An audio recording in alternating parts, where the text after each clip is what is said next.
Okay, good evening, and welcome to the meeting of the Pioneer Valley Regional School District. Today is Thursday, March 9th, 2023.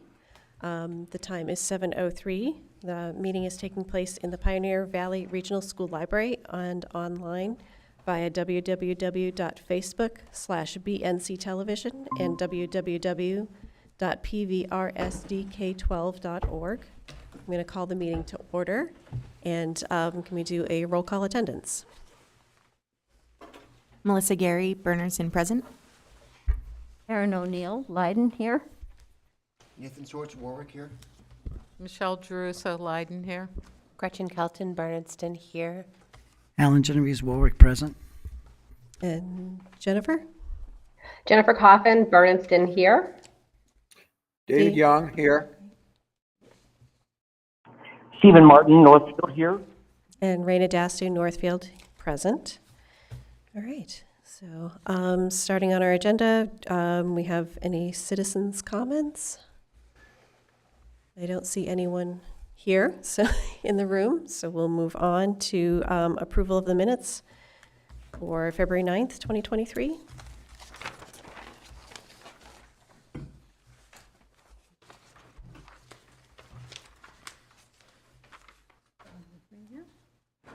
Yes, go ahead, Karen. Okay.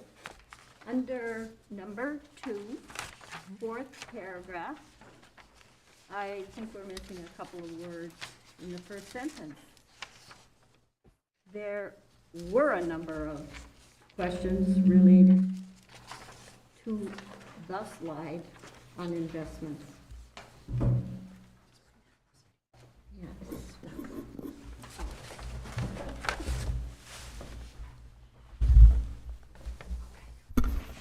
Right? Yep, And that's what I found. okay. Any other corrections? Yes.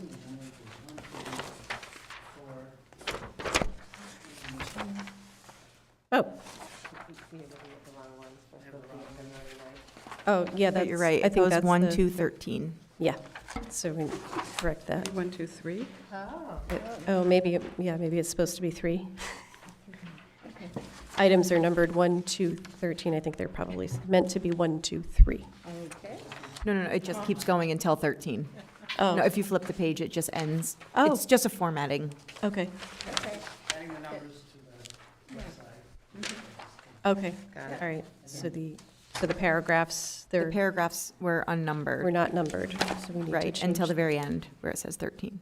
I see, Right, it's just formatting. okay. No right, subs, so we just yeah, need to- no substitution. Right, right. All right. And, Okay, I move that we accept these minutes with the small changes. all right, do I have a second? Michelle, thank you, Michelle. All right, and we'll, Melissa Gary, yes. Erin O'Neill, yes. Nathan Schwartz, yes. Michelle Jeruso, yes. Gretchen Kelton, yes. Alan Genovese, yes. Jennifer? Jennifer Coffin, yes. David Young, yes. Stephen Martin, yes. And Raina Dastu, yes. So that passes. And moving on to the minutes from February 15th.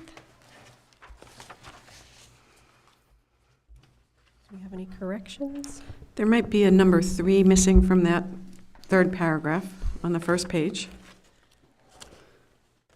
This is a minor, oh, I sorry. think it's all misnumbered. We've got 1, Okay. 2, 4, 6, 3, 4, Oh, dear. 5, 6. Yes, yes. Okay, so we'll have to reformat the numbers.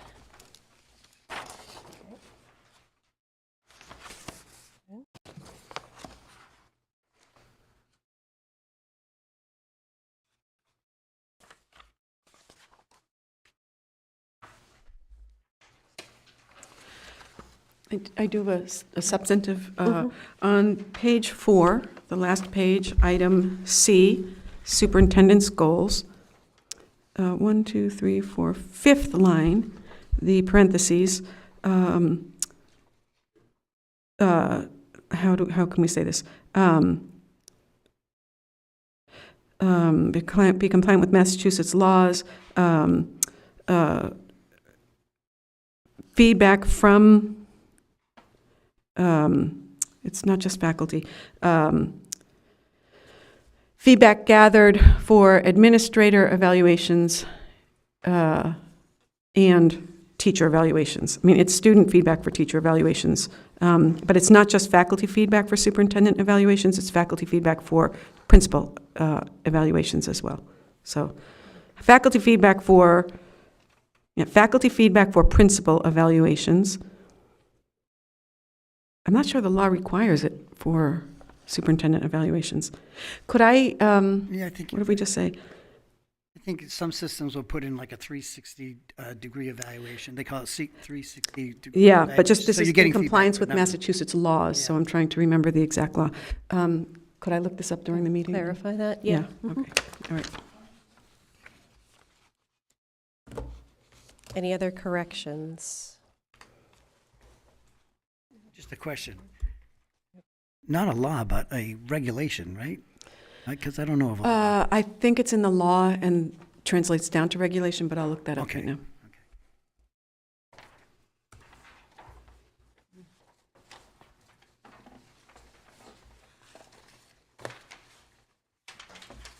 Okay, I will look, sorry. Oh, I think we want to clarify that, Oh. the language around that one before we approve. So I move Right. pending that information, we put this on hold Okay, until we have that information. that sounds, Thank you. we have a second for that? Could I bring that back next Yeah, meeting and let's not bring have that to back. Just table find it. that? Thank you. I'm Yeah. sorry that I didn't have it ready. Just Okay. move to table and Yeah, so we'll table that one till next time. And do we need to take a vote on that one? or- Parliamentary? No, okay. All right. So I have a request, since Otis is here from BNCTV, I'd like to move the other business up now so that we can have him available for that item to answer questions and provide some information. Can I have a motion to move that item up to next in the agenda? so moved. Second. Thank you. Michelle, all right, you can start the vote. Melissa, yes. Karen O'Neill, yes. I'm looking for the number. And Nathan? Can you vote on moving the agenda item up? Yes, Nathan Swartz, yes. Michelle Geruso, yes. Gretchen Kelton, yes. Alan Genovese, yes. Jennifer? Jennifer Coffin, yes. David Young, yes. Stephen Martin, yes. And Raina Dastu, yes. Great, that's unanimous. Thank you, Otis, for coming. Yeah, appreciate it. Yeah. Didn't want you to have to sit through everything. I've already done one school committee meeting today, so. Well, welcome to the site. All right. So- Do you wanna- Well, Otis, thanks for being here. I had the chance to meet with Otis this afternoon, which was great because we haven't had so many chances to discuss. And Otis is a well-rounded municipal servant. I'm not sure all of us are aware. You served on the I Greenfield. was on Greenfield City Council for 4 years and Ways and Means. All right. Thank you. Thank you for all that you do and all that Tyler over there does. So this item comes to us, you know, as we shared as an unanticipated item. BNC TV, this is what I've learned, and Otis, please correct me if I get any of this wrong. So Otis and I dug into the bylaws, and we looked into the town agreements with BNC TV, because it is the towns that negotiate agreements with BNC TV. The district has a 20-year-old MOU with BNC TV because they have space here and they use these facilities. So what we discovered, or you knew, I found out, there's no clear language that says, hey, BNC TV is going to set up all these cameras and do all this work for all these meetings for the district. I had not been sufficiently aware of the level of technical complexity required to both film these meetings and host them in a hybrid way so that the Google Meet is seamlessly integrated. And that, Tyler, can you hear me? That is obviously a testament to Tyler's skill, that he makes this look far easier than it is.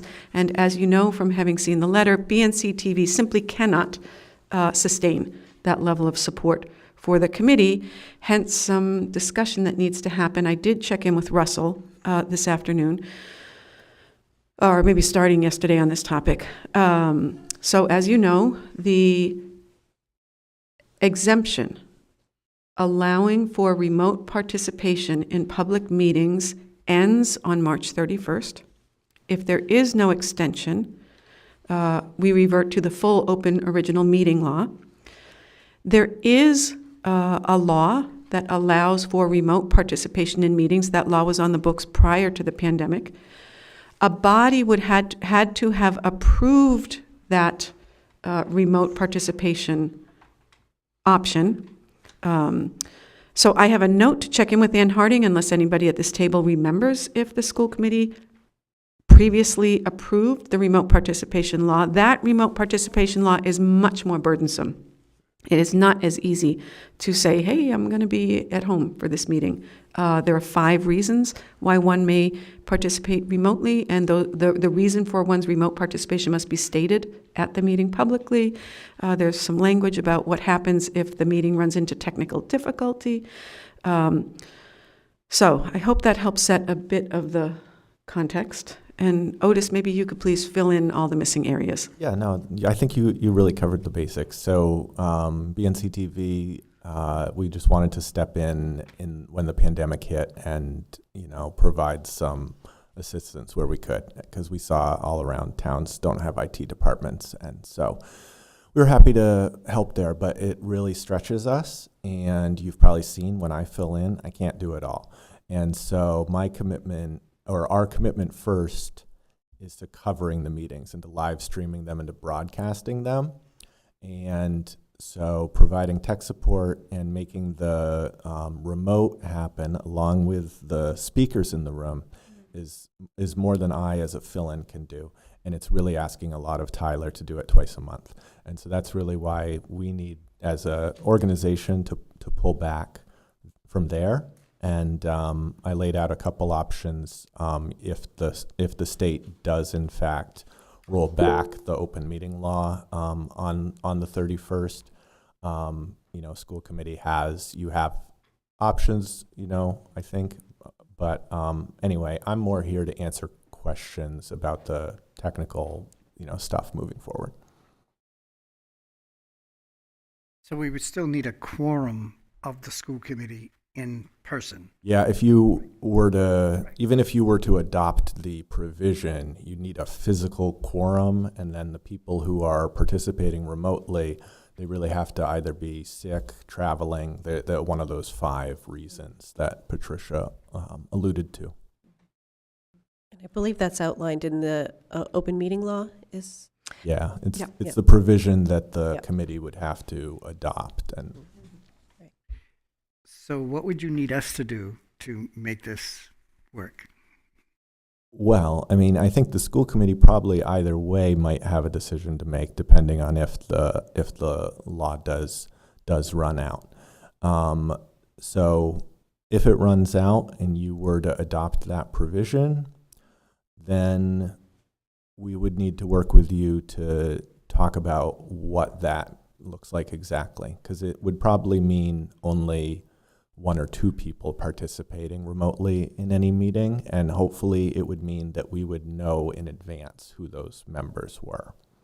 And so if that were the case, we would implement different technology that would just be a video link that would be unique to the participant rather than an open or private Google Meet. And so, we could work with that. It makes the technology a little bit more doable on our end.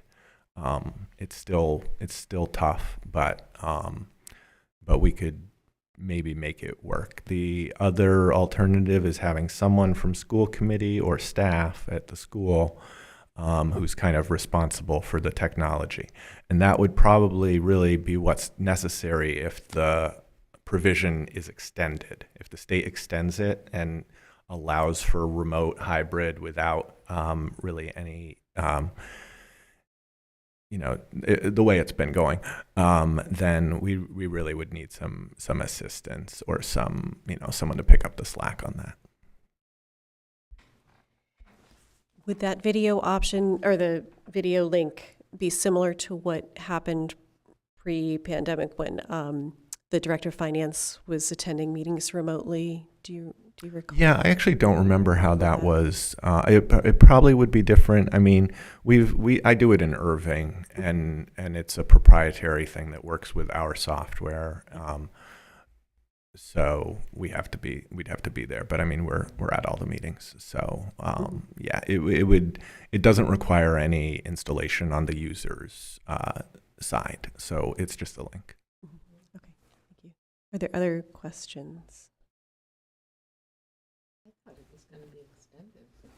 So David made a comment that both the House and the Senate in Massachusetts have passed bills extending remote meetings, and they're different versions, and they're awaiting reconciliation. So I don't know if that's going to happen before the 31st, or And the governor will. and the governor will have to sign it as well. So if they extend it, what's the implications? Everything is still going to be The stressed. implication is the school needs to find a way to help make it work. That is, if there are members participating remotely. If everyone's in the room, then it's a straight up BNC TV is filming the room. Exactly.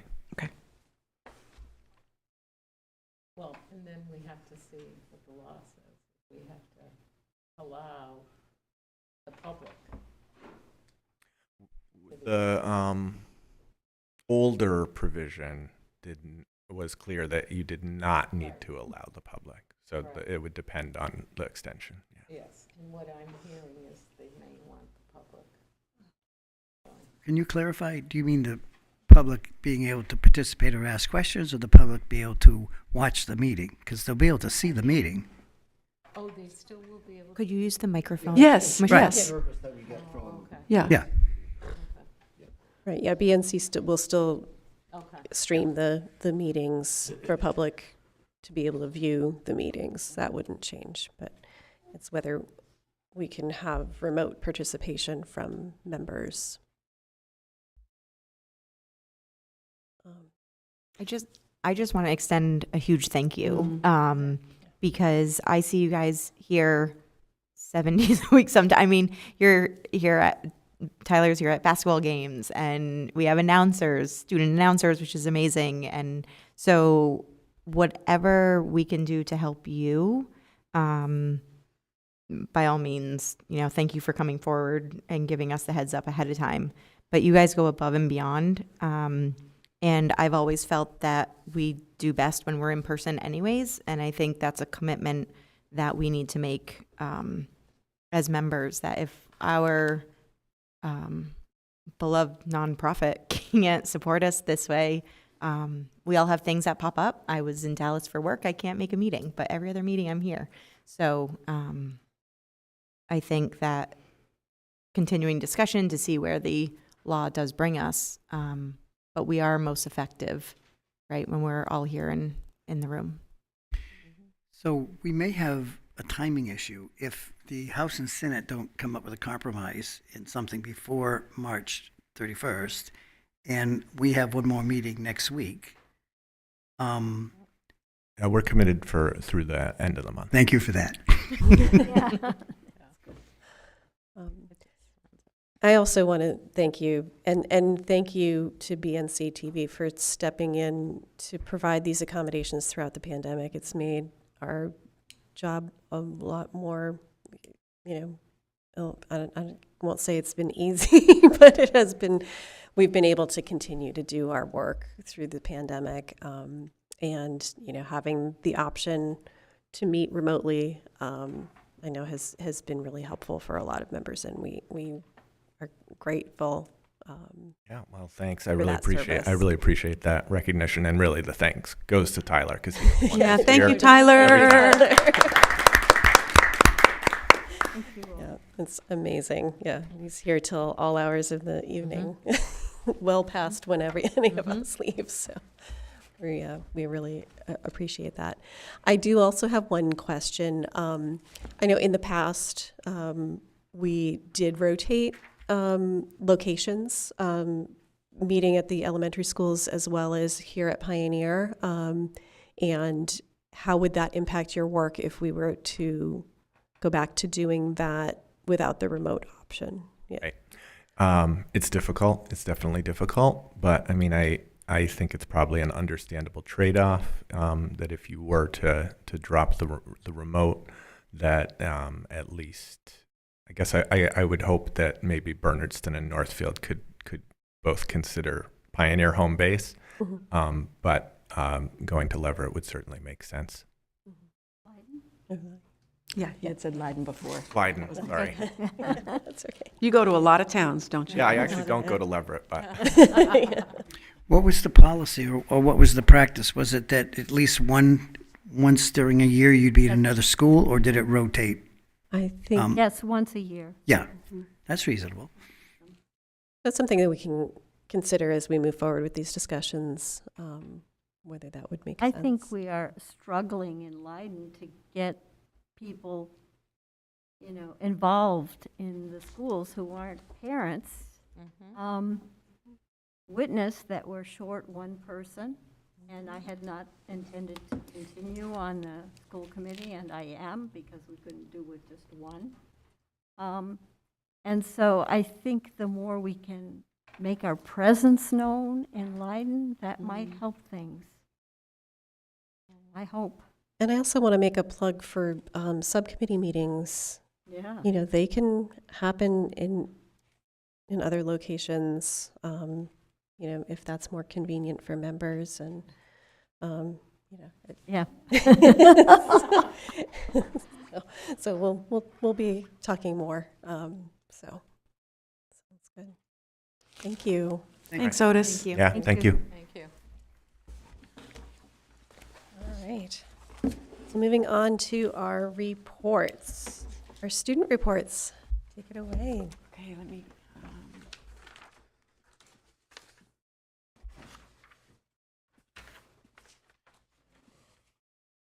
So this will be on our next agenda? Is that what you're thinking? I would, we'll Okay. be discussing it more. All right, so here's our report for March 2023. Sorry.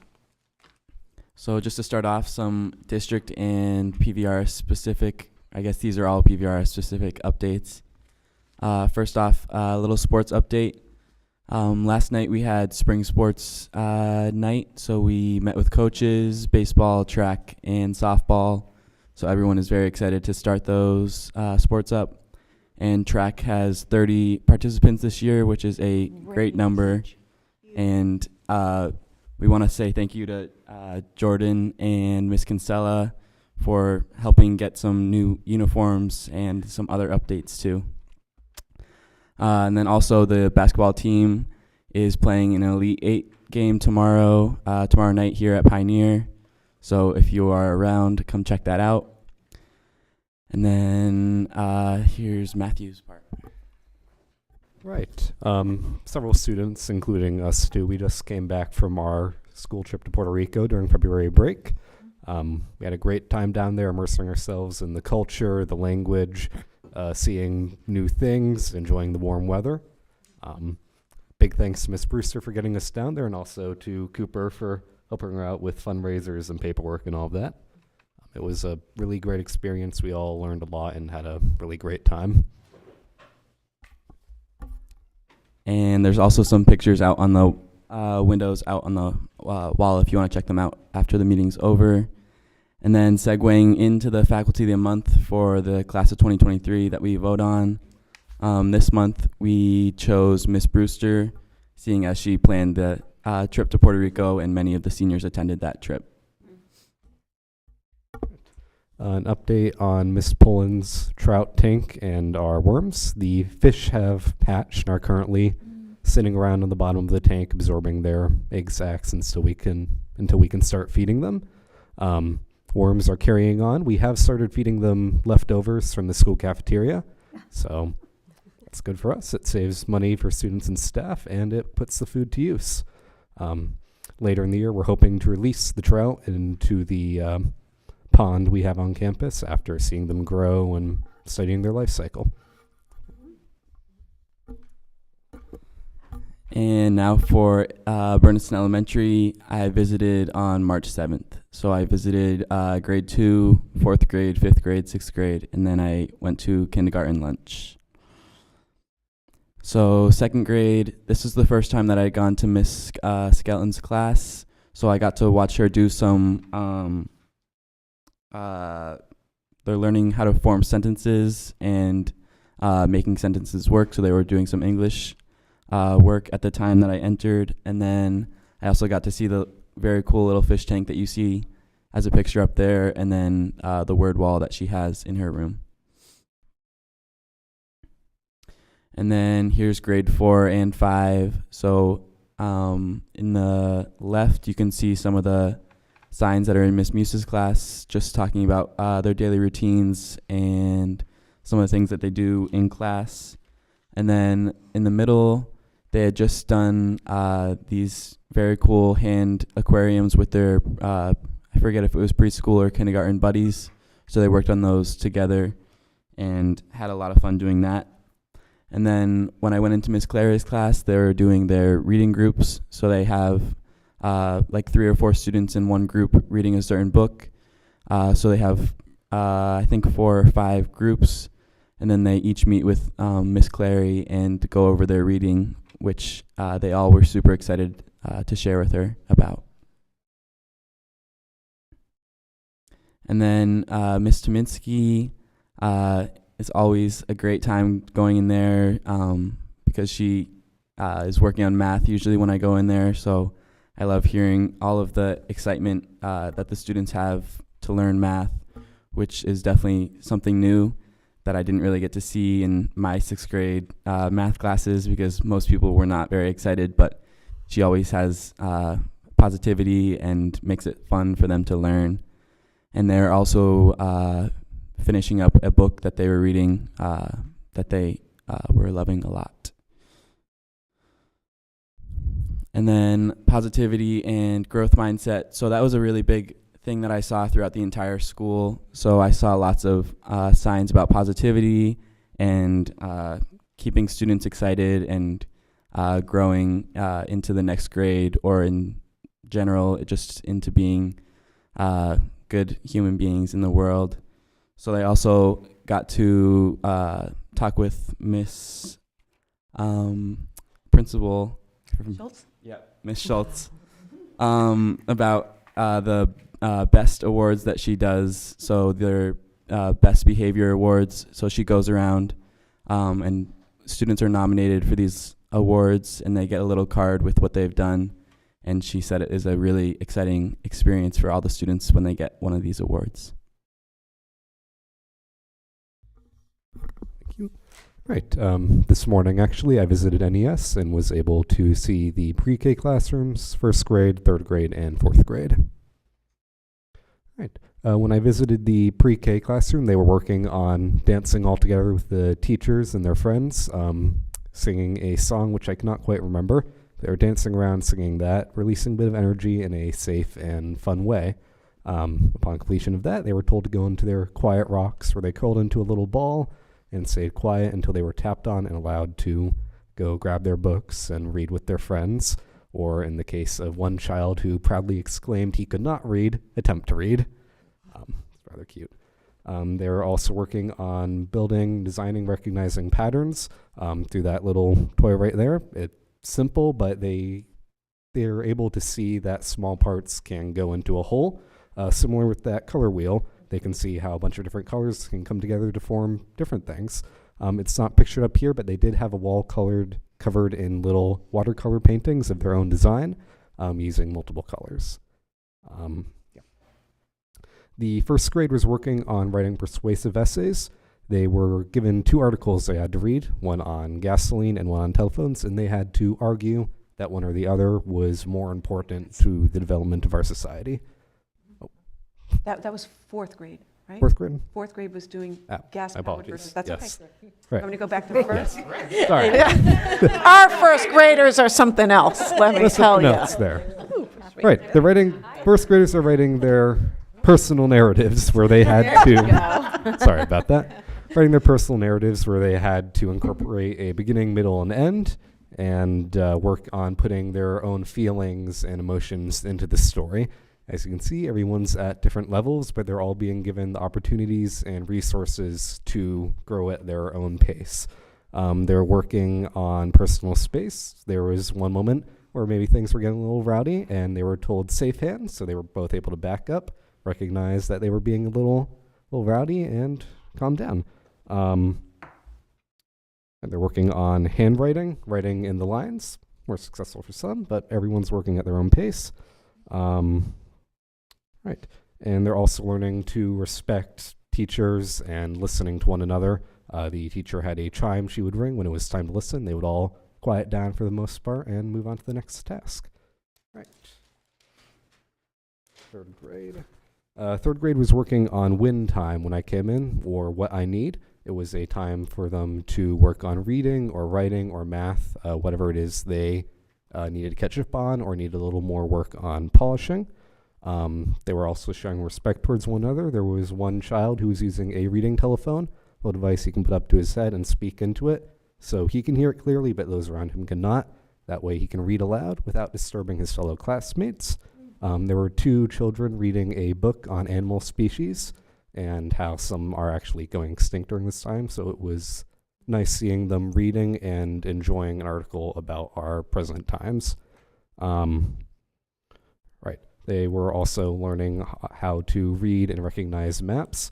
They had a map of Northfield available, which they were showing Miss Kinsella where each of them lived. And they also had a cutout of Massachusetts with a "You Are Here" star on there. Right. Yep. Right. In fourth grade, the correct one for their argumentative essays. Like I said, they were given an article on gasoline engines and telephones, and they had to argue which one was more important to our development. So they had to pull specific parts out of the story and explain why these were important for what they were saying. They were also solving problems on their own. There was one child who was writing out words when she couldn't remember how to spell them to see which one looked right. So they're also recognizing patterns in writing at that point. They are also in the midst of their human machine unit, where they're studying the different parts of the body and how they all have pretty similar relations to our own technology today and how they operate. They created a mechanical finger, and they also created a paper model of the eye, demonstrating how it can contract. And then lastly, the Northfield After School program. So sadly, after this next week, I will not be working there anymore, as I'll be doing track and field. But I will continue to provide some more updates throughout the rest of the year, as I'm going to continue to get pictures from the other activity leaders and site coordinator. So here you can see some of the some more activities that they do. So jewelry making on the bottom with Miss Pekunka, who is a second grade teacher at Northfield. And then some other activities that students were doing. And then currently my last project with them for my Cultures Worldwide class is working on different flags of the different countries in the world. So I just did a project with them where they each drew a different flag from the world, and we put them on a string banner, and I'll show a picture next month. And just learning that as we can all come together, even though we're from different countries, to make a better world.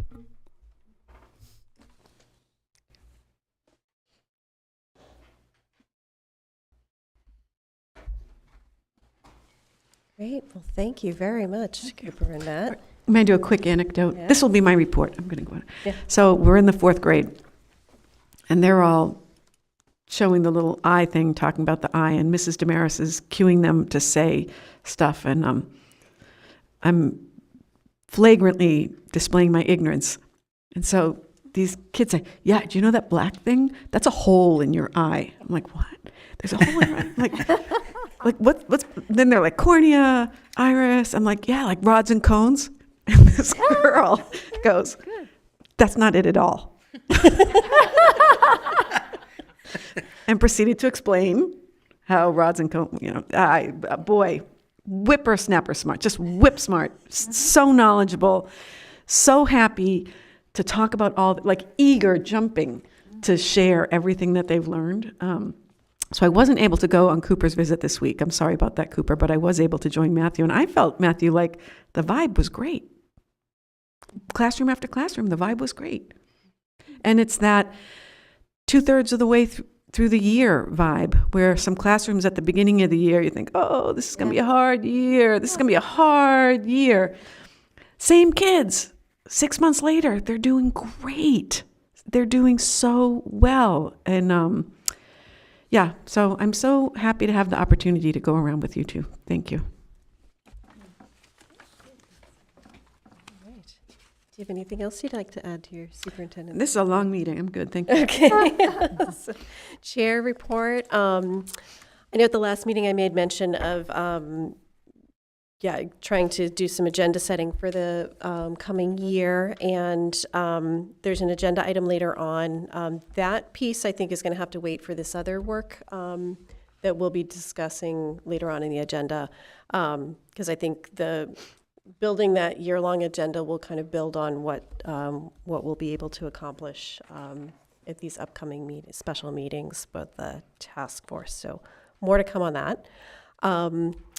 Both boys and girls basketball teams this have had a fabulous season, and it's still going. Both teams made the state championships, and there's a game tomorrow night. The boys team is in the Playing Maynard. It's the round of 8. Get your tickets early. The stands were packed. It was so much fun, and a lot of people at this table were there. So much fun. Yeah. And yeah, Tuesday's game was a real nail biter. It was a close game. It was a tough win, but they really pulled it off at the last second, almost literally. Yeah. Literally. So great. And the last item I just want to put a plug in for. Check your email on a regular basis. We're having some challenges getting the warrants signed in time, so these are really important for us to get those checks out on time. So. Make sure you keep, and if there are questions or challenges to signing the warrants, please speak up. And yes. We got 2 on tonight's agenda with tonight's paperwork. It would be just nice if there was a notation saying this one has already gone out for signatures, because then you don't have to scroll through 45 pages to figure that out. And the dates are way at the bottom of the page in a little, Let me see. you know, but not on the top, so it's hard to know. You have it? Okay. Yeah. Okay. Okay? Did you catch those 2 things? Yeah. Okay. Okay. I think the other thing is if you're having trouble, which I had a couple times doing, you can send an email, right, and say that I approve the warrant Right. and with the number, and that will suffice as Yes. toward the majority. Yes. Perfect. Okay. All right. So moving along, our Director of Finance. Report.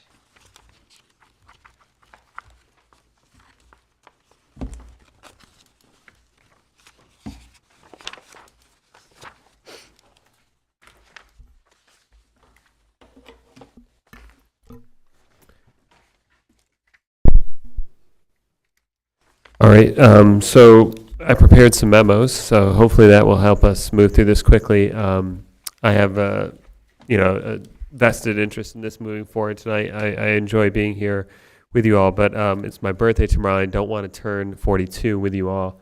So let's try to get it done before midnight. I'm joking. It can take as long as it needs to, but it is my birthday. If people want to prepare anything, To bring you some cookies. I have a registry. Each year I do a registry. For points. It's at Neiman Marcus now. Neiman Marcus? Yeah. it's a joke. So the expenditure report, did anyone have any questions on the expenditure report? So overall, it just summarizes, at this point in time, we're in a good position there. The budgeted amounts seem to be sufficient for the planned expenditures for the remainder of the year. And at the moment, I anticipate a 2.8% remaining balance at the end of the year. Revenue report, any questions?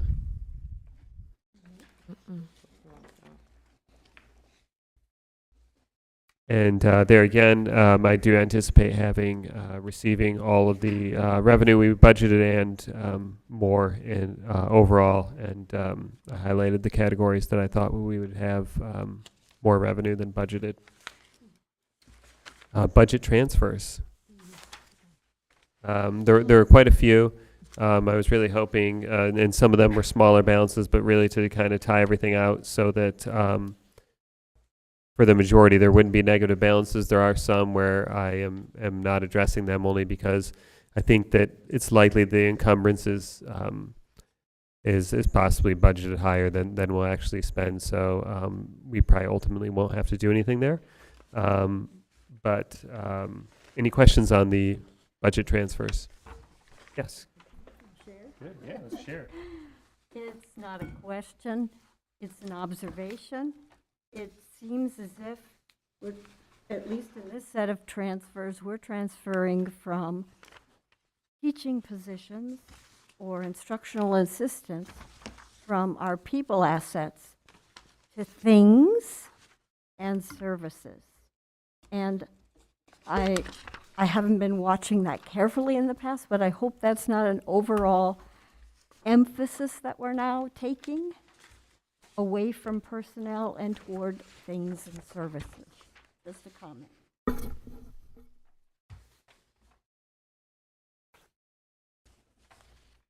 Yeah, I think just to respond to that, I think in any school budget, people are the largest budgetary component. So those are the lines, obviously, being relatively large compared to the other things that might have money. And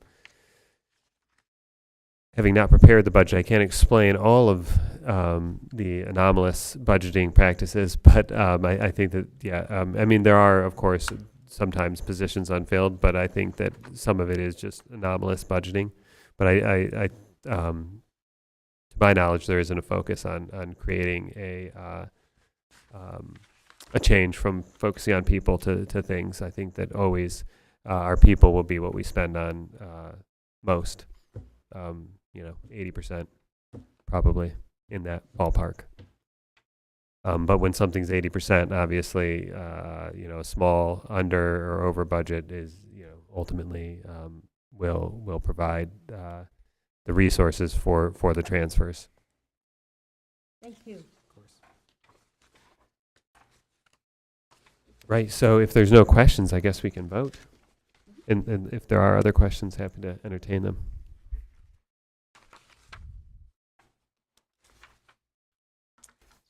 So how do you want? I have a question on the motion.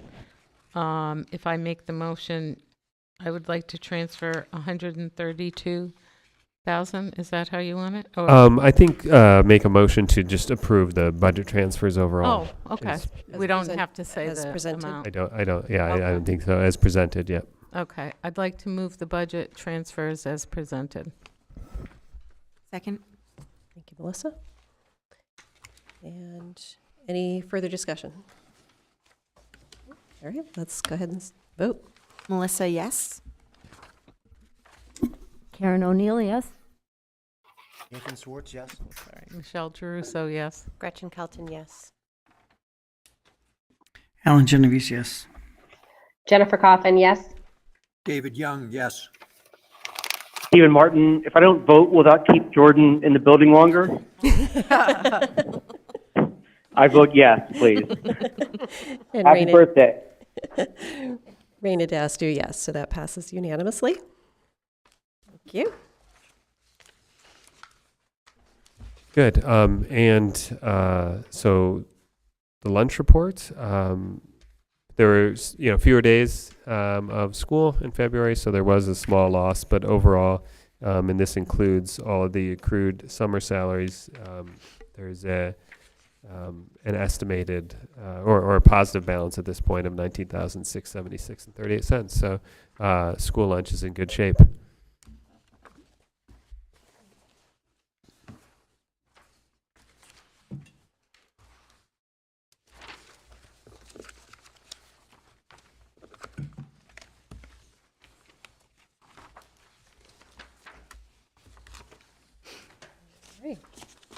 And the next piece of business, potentially more exciting, is the assessments.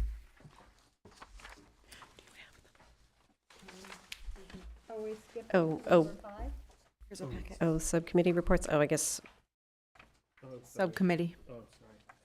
I didn't know if that was all. I guess. Sorry. Yeah, I guess we will continue to the subcommittee. I thought the.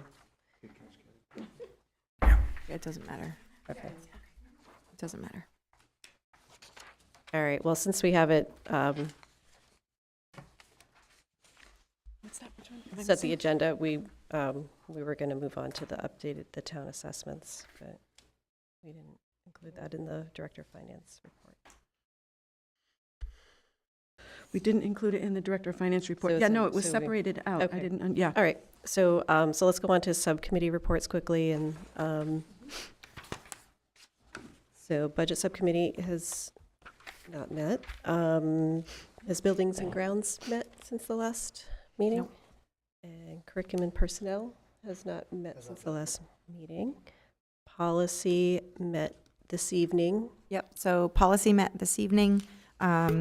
You will be seeing, just a little heads up on lots of policies that will be coming your way.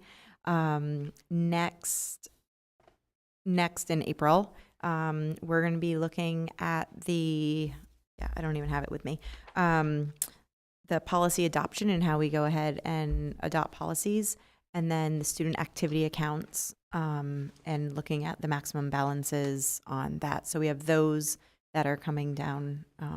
Next week. Next week, sorry, Next week, next week, yeah. Oh, next right. week, yes, yes. The other one was April. Mhm. Great. All right, so moving on to our business items. Jordan, the FY24 budget updated town assessments. Discussion and vote.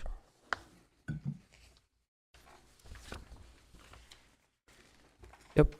So once again, I prepared a memo regarding the assessments and the changes. The magnitude of the changes isn't extremely large, but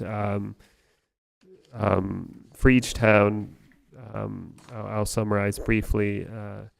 Bernardston's assessments, well, actually I should provide some background as well. So at the February 15th meeting, we didn't have DESI's updated information as the governor's budget hadn't been released. And then I got the exciting information. I was actually traveling with my family. I was in a museum, so I was looking for distractions, to be fair. But unfortunately, I couldn't download. I could download the spreadsheets, but I couldn't actually, select the towns and stuff. So it was, I got reprimanded several times. But I wasn't able to get the information. But now I've been able to sit down at a proper computer and summarize everything. So we have the information, the actual DESI information regarding minimum local contributions. So now these are the assessments with that information included, because the first ones we provided were with DESI guidance on February 15th, but they were not the official numbers that come out with the governor's budget. So the numbers that we're providing tonight are those numbers from the governor's budget. So the changes, the actual numbers, so Bernardston would now have an updated assessment of $3,186,284, which is a reduction by $9,572. And obviously, on a very large magnitude of the original assessments being over $3 million, the good thing is our original estimations, with the help of DESI, were quite close to the final number. So I'm happy that we received that guidance, and it wasn't a huge change, because that would be more difficult to swallow for the towns, I'm sure, regardless of the magnitude. It's good that it was close. Leiden's total assessment now is $876,390, which is also a decrease of $6,076. Northfield's assessment is $4,711,438, which is an increase, which is the exact amount of the decreases of Bernardston and Leiden of $15,648. The total assessments are unchanged, but the allocation is slightly different between the towns.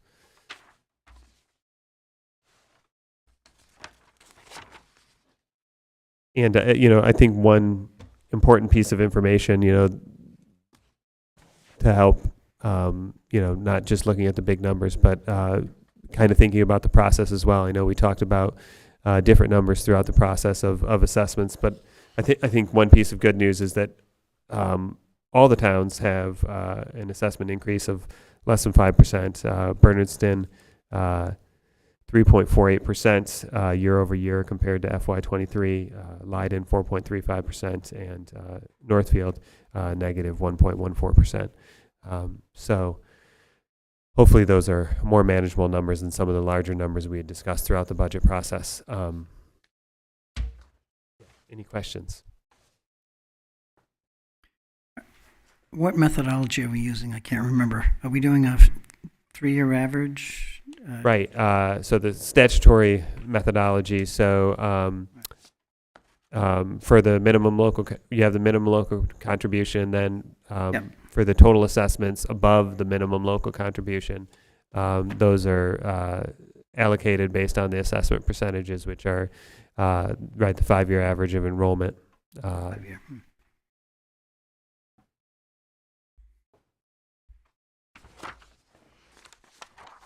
Great. Any other questions? Is someone willing to make the motion as I can make the motion. presented? I love this. I know. I will make all the We're working motions like on it. this. Yeah. I make a motion to amend the adopted fiscal year 2024 Pioneer Valley Regional School District town assessments based upon the governor's budget released on February 23rd, 2023 in the following manner. To fund the adopted budget with the assessment based upon the statutory method to the town of Bernardston for $3,186,284, to the town of Leiden for $876,390, and to the town of Northfield for $4,711,438. I'll second that. Thank you, Michelle. Any further discussion? All right, let's take a vote. Melissa Gary, yes. Karen O'Neill, yes. Nathan Swartz, yes. Michelle Geruso, yes. Gretchen Kelton, yes. Alan Genovese, yes. Jennifer Coffin, yes. David Young, yes. Stephen Martin, yes. And Raina Dastu, yes. So that passes unanimously. Did you want someone to read this for the? Thank you. Yeah, I think that. Yeah, if someone can read the last part for the record as well, just so that we have it on record that the other aspects didn't change. Okay, so the other aspects, I'll continue. Additional information to be read after the motion per the memo. All other revenue sources adopted at the February 15th, 2023 school committee meeting will remain the same. The FY24 local operating expenditure budget adopted at the February 15th, 2023 school committee meeting will remain the same. The fiscal year 2024 Pioneer Valley Regional School District local PVRS capital building budget adopted at the February 15th, 2023 capital school committee meeting will also remain the same. Thank you. Noted. All right. Thank you, Jordan. Excellent. So moving on to the discussion of the school year calendar for 23-24 school year. Great, thank you. I'm gonna Nicely done on that. Really, really nice job. Thank you.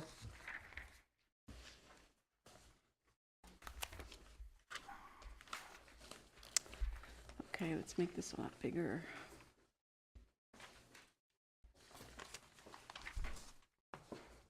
Okay, so, okay, thank you. All right. And my apologies again that you received this yesterday. I wanted to wait until I had another meeting with the admin team yesterday morning to review a number of the changes before sending this out. So, some background. So, I had proposed, proposed an idea here for moving early release days to Wednesday, combining early release with faculty meetings so that we could have longer stretches of time for professional development. I sent out an initial survey. My bad, I didn't make a big clear button saying, take the survey. We had very few responses.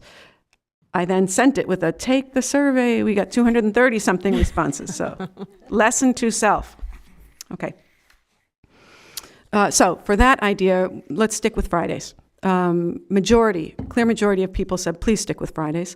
Surprising number of people said, it's fine either way. We can make it work. And there were people for whom Friday is really difficult. So I just want, for the record, folks to know we have a diversity of experiences, family constellations, work opportunities out there. But the clear majority of people said, please stick with Fridays. So, okay, we'll stick with Fridays. What are the goals of the draft calendar you received? Wanted streamline things so that we have improved opportunities for teaching and learning.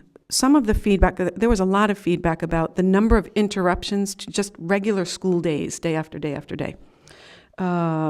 Things happening in the middle of the week that throw schedules off. Want to improve professional learning opportunities. That Friday early release that gives us only 75 minutes is not, I've said it before, is not an optimal length of time for adults to engage in professional learning. I was interested in providing a single time for shortened school days rather than some half days, some what we call early release days, and the weather's getting odder. Let's see if we can end the school year earlier, those 180 required days, the 185 days with that extra 5-day cushion earlier, because look at this year. It's tough. So, wanted to do that. For background also, I have looked at 14 different local districts' calendars. 14. To get a sense. I thought I should scan these and send them to my colleague superintendents, because what the heck, I spent the time pulling them. Might as well share them. They can compare. So what are other people doing? They're doing everything. They're doing everything. Loads of districts have Wednesday early releases. Some of them have Friday early releases. Some of them do a mix of days. They don't have a consistent early release. Some people do an early release almost every Friday. Some people do early releases 2 this month, 1 that month, 1 that month, 2 that month, none that next month. Some places do multiple full-day releases. So there's no consistent pattern in our neighboring districts. I want to make that really clear. There's one local district that I think does no early releases. Not that it doesn't show up on their school district calendar for professional development. So really, there is not a single predominant pattern of what happens. So let me pull this back up. So what have I put together with looking through the 230-something responses, looking through a long email thread of responses from faculty, and in conversations, and then meeting multiple times with admin team. Big changes in this calendar. Instead of having an early release every Friday, this calendar moves to about twice a month for early release. What does that do? It gives us more weeks where there are 5 full days of school. Overall, we gain at least 12 hours of instructional learning time for all students in this calendar. And the early release days that we do have start about an hour earlier than the current early release day. That's how we get to 2 hours, a little bit over 2 hours of professional learning time. So fewer Fridays with early release, but an earlier early release. Okay. In addition, I am proposing that we move the November early release, the early PD day, the November Professional Development Day. This year, we tried out holding it on Election Day, which is a Tuesday, because a number of local districts got together and through the Collaborative for Education Services had joint professional development. So loads of our teachers from this building left the district, fantastic for the day, and had all kinds of interesting PD in other places. Elementary folks stayed here. We got feedback that that week was tough because the week this year was a Monday school day, Tuesday day off for professional development, 2 days of school, Friday off for Veterans Day. Okay. So here's the proposal for this year. Have school for 3 days in a row, 6, 7, 8, November 6, 7, 8, 3 days. Take the 9th for in-service, and then everybody's off on Veterans Day. So families get a 4-day weekend, right? So it's a chunk, not that stop-start business.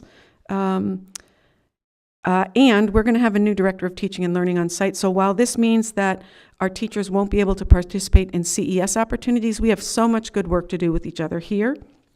I'm confident we can get good professional development organized. Let me pause there for questions and comments. And this is just a discussion tonight. We didn't schedule a vote for you. So we're sharing it here. I'll send this out in a district update tomorrow morning. Questions and comments so far? So I didn't realize it only takes like 45 minutes to run the secondary run and then be ready for the elementary run. Yep, and I called Kosmeskis to check on the proposed early release times. They're good. Yep.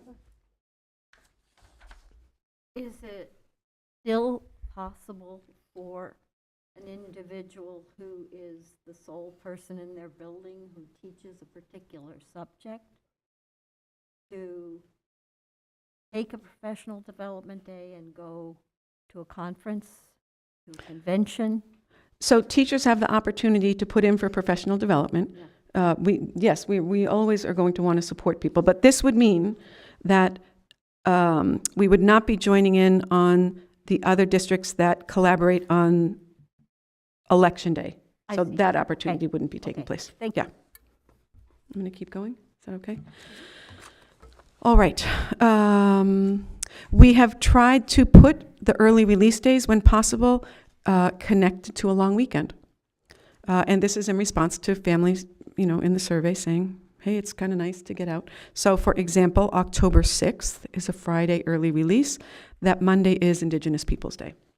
So where possible, we tried to make that happen.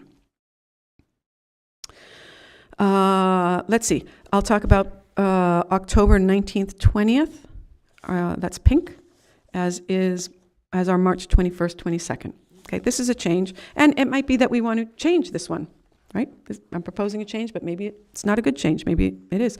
Those are early release days at the elementary schools for parent-teacher conferences. In the teacher contract at the elementary level, we may ask teachers to participate in 4 evening meetings a year. 2 of those may be parent-teacher conferences. The current schedule has teachers doing, has early releases on a Wednesday and a Thursday. And my understanding is that there are teachers who do parent conferences 2 nights versus the contractually required 1 night. So I would want to encourage us to stick as much as possible with the contract language that requires that teachers be on site for only 2 nights per year for conferences versus up to 4 nights per year for conferences. We can talk about that. Happy to have feedback. Other changes. Okay. The district is currently in the 5th year of an annual MOA it has signed with the PVREA for a 184th day of school. Traditionally, what has happened is there are 180 days of school. What are the 4 extra days? 2 days before the beginning of school, an in-service day in the fall, and an in-service day in the spring.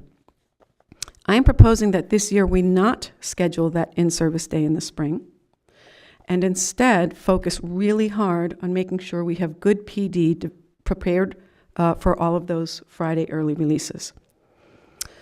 I am proposing that the school committee consider not signing that 184th day MOA for next year, and here's why.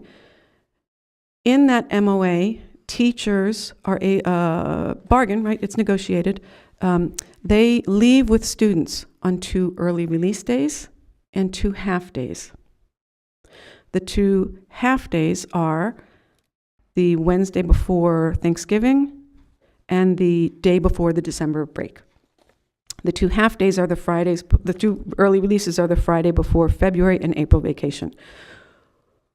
When the school committee agrees to that MOA, we are releasing teachers from 9.5 hours of work. And in exchange, the school committee gets 6.75 hours of work from teachers because they come in for a single day, which is 6.75 hours of work. So I bring to the committee the idea that that might not be advantageous to the district. We are essentially paying for 9.5 hours and getting 6.75. I'm going to, if I may keep going. So that would mean that on the Wednesday before Thanksgiving break, teachers would not leave with kids if there were no MOA. It means that the week before December break, we could have a full week of school, Monday through Friday. In the PVASP contract, there is a provision for 12-month workers to get the day before Christmas as a holiday. I've spoken with the PVASP, I've spoken with Gretchen Licata. They are open to an MOA for next year where they would move that holiday from a school day, Friday, December 22nd, to Tuesday, December 26th. So instead of needing to close school for a day, we can come to school that day, custodians get their holiday during the vacation week, and that lets us get out a day earlier in the spring. What else is there of note? At the end of the year, and I recognize I'm giving you so much information, at the end of the year, Friday, June 7th, would be an early release day. If there's not a single snow day, Monday, June 10th, would be an early release day, full day of work for everyone, but kids are done that day. If we have 4 snow days, we're still in that week. If we have 5 snow days, we go to the next week. If we have 6 snow days, we're still before Juneteenth. Right? And we're at 6 snow days this year, plus the water days for 2 of our buildings. Let's see, the early release schedule down in the bottom right of your calendars. PVRS on early release days would get out at 12:06. Why 12:06? Because that lets Lucas Correa develop a 40-minute class schedule on early release days. And then elementary would be 12:50, not 12:45, because 12:50 gets us closer to a 45-minute time allowance in the dismissal from this building to the elementaries. So much information. Happy to hear your questions and comments. I'm sure you've done all the calculations for the 990 academic hours for students, right? We've done it in the past. We got a razor-thin margin.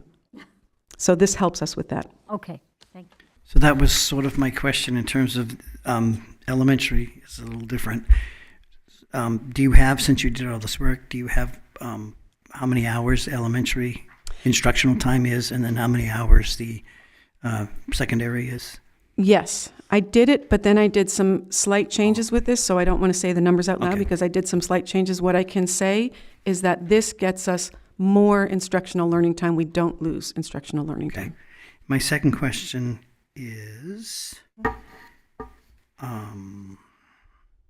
so I don't remember, seniors can get out 14 days, or there's so many days before the last day of school. So they're very interested in when's that last day of school. Mm-hmm. So I was trying to remember what that number was to back up to see when in May they would get out. Do you remember? Is it? I don't. How many days? So there's so many days that they're allowed out, and of course they're always interested when's the last day so we can back it up. And then that drifts a little bit if there's snow days and stuff. So there comes a point where you just have to say, this is when seniors are leaving and this is when graduation is. I'll look up, I'll Yeah. get that information and bring it. And graduation has historically been like the first week in June. It would be June 7th next Yeah. year. Yep. Yes. So I'm just seeing this, for the first time today. So there's two things. So I have two comments, I guess. The first one is any change in the schedule for the district needs to be negotiated with the union. So I think maybe you should. What, can you say more, Claire? Yeah, so when you change the physical schedule of the school year, day, week, it's considered a change in working condition and it needs to be negotiated with the union. What That- change would you be referring to? A Friday, the Friday full day, half day. So you would still have the same work hours? I'm just saying that in order to do that, it needs to be negotiated. It has to be agreed upon by the union. So we have to We'll go take into. that. I'm taking note, thank you. Yep. I think if you ask Russell about.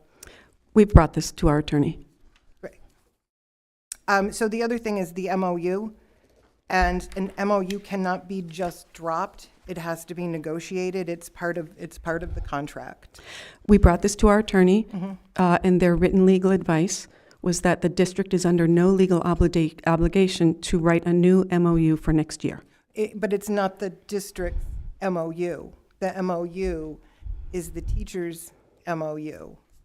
And it says that the agreement will either be negotiated into the language of the next contract, which would be 3 years from now, or it would be submitted for renewal at the end of the 22-23 school year with the membership agreement, not the school committee.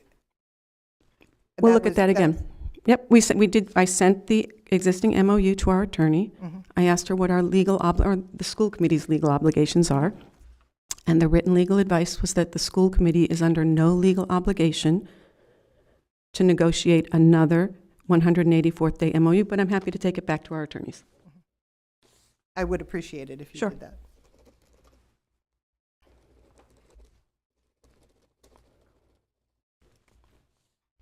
So are you looking for us to let this marinate for a meeting and then come back and talk? Yeah. Yeah, just a first look. Yeah. And it'll come back again. I will say it had very favorable response from the PVASP. All right. So moving on to policy review. Policy DD, funding proposals and applications, and proposed revisions. Do you want to do this, Melissa? Or you want me Sure. to? So last week, or the last meeting that we had distributed policy DD, funding proposals and applications, and proposed revisions. For today, this is the second reading, discussion and vote. The changes, just to remind everyone, are in red.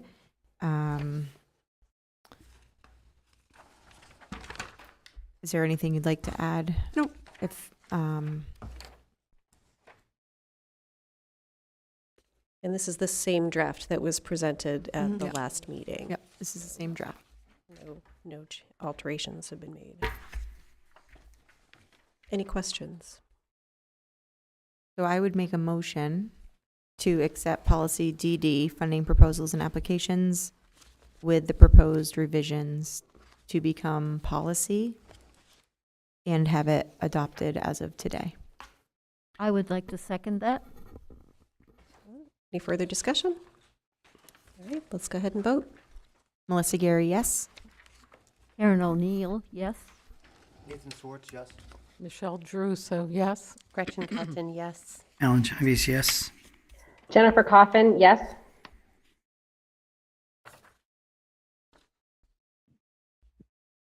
Stephen Martin, yes. David? David Young, yes. Thank you. And Raina Dastu, yes. So that passes unanimously. Great, thank you. Thank you. All right. And so moving on to our next item is the short-term governance working group. In order to sort of help us do our jobs better and also to answer some recent requests, I would like to propose forming a short-term a working group of members who would help to draft a guidebook for the school committee, which would be a document we could share with prospective members so they can get a sense of what the work of a school committee member is. It would also help us to define what our roles and responsibilities are, and the roles and responsibilities of the subcommittees to make their work more efficient and more useful. And then also to take a look at the current structure of the subcommittees and how, whether they are working for what our current state, and also looking ahead to the Warwick departure, and possibly restructuring those subcommittees. I was hoping Michelle could take the lead, but she's not going to be here on the both dates that we're going to be proposing. I'm here on the 25th. You'll be here on the 25th, Yeah. but not on the I'm leaving 18th. Next Tuesday. So I would ask if there are volunteers who would like to be on this working group, and also if there's someone who could take the lead with leading the meeting on the 18th and the 25th. So I'm really excited to see this. As probably it's no surprise to the committee members. This has been something that I think we've needed as a committee for a long time, just as much as Michelle says we need goals, you know, for a committee. What are our goals, you know? I've also said, what does it mean, you know, to be a committee member? And I would be happy to do this and volunteer for this and run this working group. I don't know if there's anyone else who'd like to join us. Well, I'll volunteer for the 25th. Yeah. I'm just Great. not going to be here. Yeah. And I can be Oh, here on the perfect. 18th, but not the 25th. I'm going to be gone both days. Sorry. It looks like a good thing to do. I wish you the best. That's okay. This will be the beginning. There's definitely more work to do. I had mentioned having a calendar for the year, and I think from this work, we will be able to build a structure for what are the items that we need to address at certain times of the year throughout the cycle. There are things that come up at regular times throughout the cycle. And on that note, Yeah. I've asked the state superintendent's group for folks to send me copies of school committee calendars that they have, and so we've got maybe a half dozen right now. So it would allow us to have more of a structure. It would also drive some of the subcommittee work as well. So knowing what is coming up, and we can create hopefully a schedule of regular subcommittee meetings with some structure so that as newer members come on board, it's not as intimidating to think about being a subcommittee chair. Because it's a little bit hard to think about, like, I don't know what the subcommittee does. Well, you have a manual that kind of gives you the framework, and that there is a calendar in place so that you know when those meetings need to occur, and you know what work you need to do at which times of year. So, so I appreciate the volunteers, and we will get to work. Thank you. And more to come. So. All right. So the Sixtown Regional Planning Board, and I just want to give a little introduction. So I've been on the Sixtown Planning Board since the beginning, and I joined because you can't make an informed decision without information. So I think it's been hard to get the information out. And so, I just want to share more information. That the task of the Six-Town Planning Board has been to gather information on what a larger district formed by both the Pioneer District and the Gil-Montague District would look like. Their task is to also make a recommendation to the towns once they've gathered some information about that, about whether they think it's a good idea to form a larger new school district. And then the citizens of the 6 towns will then have an opportunity to vote on whether they want to accept that recommendation. I know there's been some questions about what's the school committee's position, and what does the school committee think about the 6-town planning board, and what's the work of the superintendent? How does that fit into that? And I just want to say that Superintendent Kinsella is doing exactly what she was hired to do. She's managing the daily operations of the Pioneer Valley School District and strengthening our finances and helping the district provide a good education to our students. It's her job to engage students, staff, families, and the towns in conversations about our future. Our job as a school committee is to provide support and oversight for the district administration. It wouldn't make sense for us to take a stand on further regionalization, especially since this is 6-town planning board hasn't yet made their recommendation. So, I encourage anyone who's interested in this work to check out the 6-town planning board's website. There's a lot of information about the findings that they've had so far. They're still gathering information. They're looking for feedback on their findings. There are lots of vehicles for being able to share that. You did a great job. It's like you read my notes. So just to reiterate a couple of things that you said, which is absolutely accurate. So we are still in the, presenting and soliciting feedback. We'll be having some feedback from the students on the 13th of March and on the 21st, where they'll come together and share their thoughts. We'll be meeting with other stakeholders and so forth. But I'm glad you added clarity to, it really wouldn't be fair or reasonable to have this committee right now or the superintendent say we think this is a good idea or we don't think it's a good idea, because we're still looking for information, and the planning board is in no position yet because of the gathering stage that we're in to make a recommendation. It's the educational piece seems to be very favorable.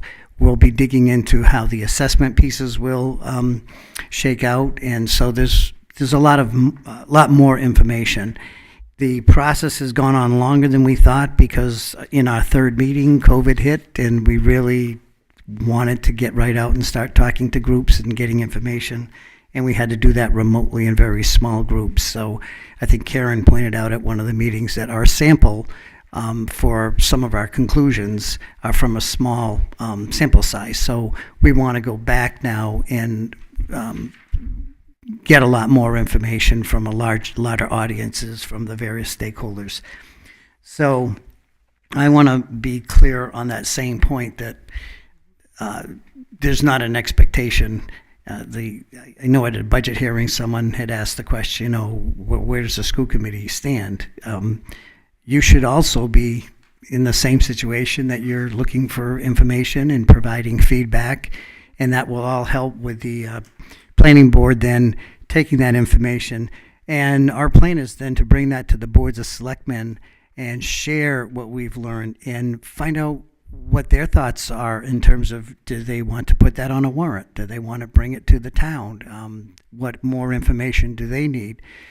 I've been doing this for quite a while, and the members have, and I really appreciate the stick-to-itness that they've shown.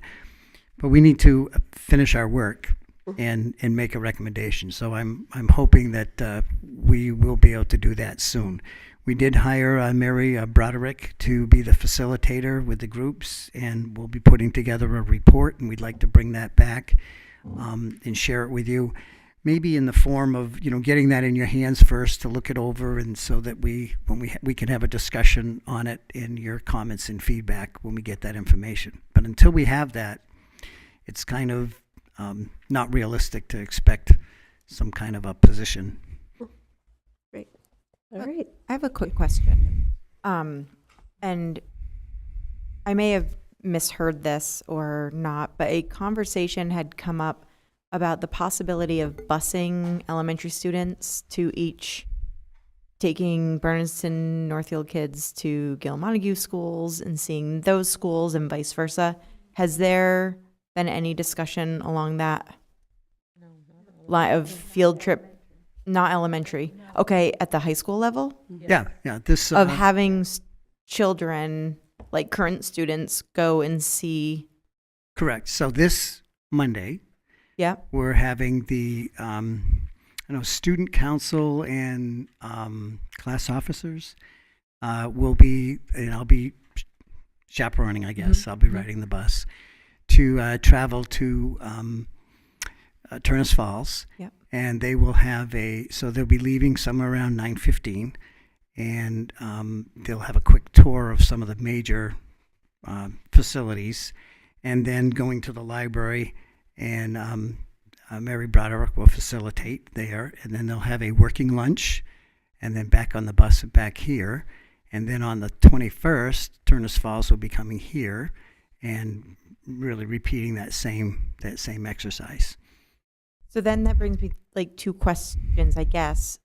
What's the purpose, like educationally, for a field trip for this? So this is to provide, and then the second, having the current, I guess, what is the outcome or the goal of taking students out of school to do this? This is to provide students with a voice to share their thoughts about what kinds of things they would like to see if the districts were to form a new school district. But you So had it's done giving that them a by voice. meeting with them already. No.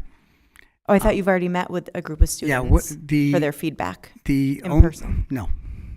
What I did was is had a quick meeting with students to give them some of the students on the council to give them a heads up on this meeting that we would have jointly, and there'd be a short presentation, and then we'd be soliciting their feedback. My meeting with them was probably less than 20 minutes, if that. It was about 35, 40, yeah. No, that's okay. I was just curious about the how we determine what field trips are, what they're for, use of time. That's my question. Well, that's why it was brought up at several meetings what our plan was, what we'd be doing, and so everything is in place for that. What was interesting is in that very short amount of time, I had maybe about 5 minutes or so toward the end of just presenting and answering some questions. I had asked, did they have any initial thoughts? And I was really impressed with, in that very short time, they came up with some things that really needed more thought. Oh yeah, you share. Yeah. So that was cool. That's why that was really cool. So that's what we're looking done. for, Melissa. We're looking for an opportunity for that to occur. School committee has policy around field trips. Right. I signed off on this field trip because I felt like there was so much engagement with the 6-town board that it could be perceived as obstructionist if I didn't sign off on this field trip. So I think there is value to the field trip, and I had a lovely conversation today with Superintendent Beck of Gil-Montague, and he's invited me to join the trip. So I will be in Gil-Montague for the trip. I'll be there for the whole time. He and I have planned a conversation afterwards, and I will certainly be inviting him to come up here and accompany his students when they visit. So I've signed off on this because I feel like it does meet the criteria in my estimation. And I think another value, and thank you for that. I'm glad you're doing that with Superintendent Beck. I think one of the things that we can all benefit from is, regardless of what eventually happens, the information that we get from students Mhm. will have value in the work that the superintendent's doing here in terms of looking at, Absolutely, yeah. what opportunities. So we'll all benefit from hearing their perspective. And the cost is funded by the Six-Town Regional Board for the It- busing costs, Everything is funded by the grant the grant. that we were able to get from the Department of Revenue. Thank you. Thank you. All right, student enrollment update. You have the student enrollment. Bye. Have a good rest of the evening. See you tomorrow. Thank you. No overall change in student enrollment from the prior month. Excellent. All right. So we'll now move on to executive session. I will entertain a motion to move into executive session.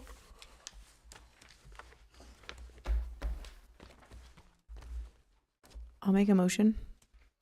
I can read. Yeah, I know, I exactly. was just like, what do we do?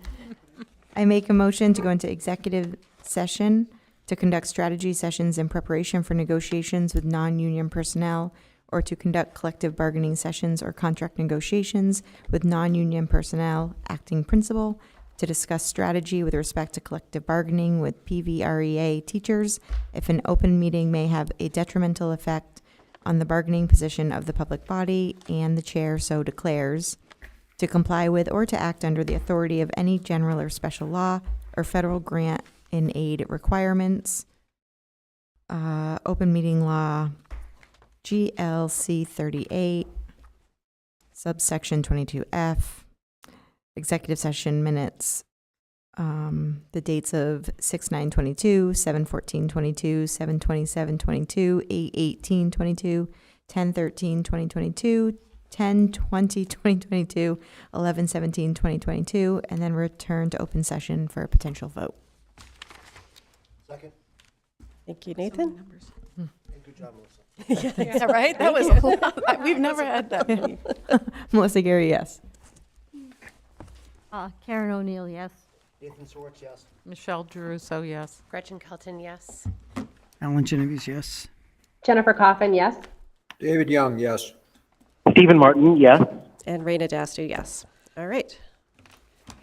So we shall move. Hey, question. The second part, you're Oh. going over the minutes of all your negotiations? No, No. I don't think so. I don't know. Is it something I should or should not attend? I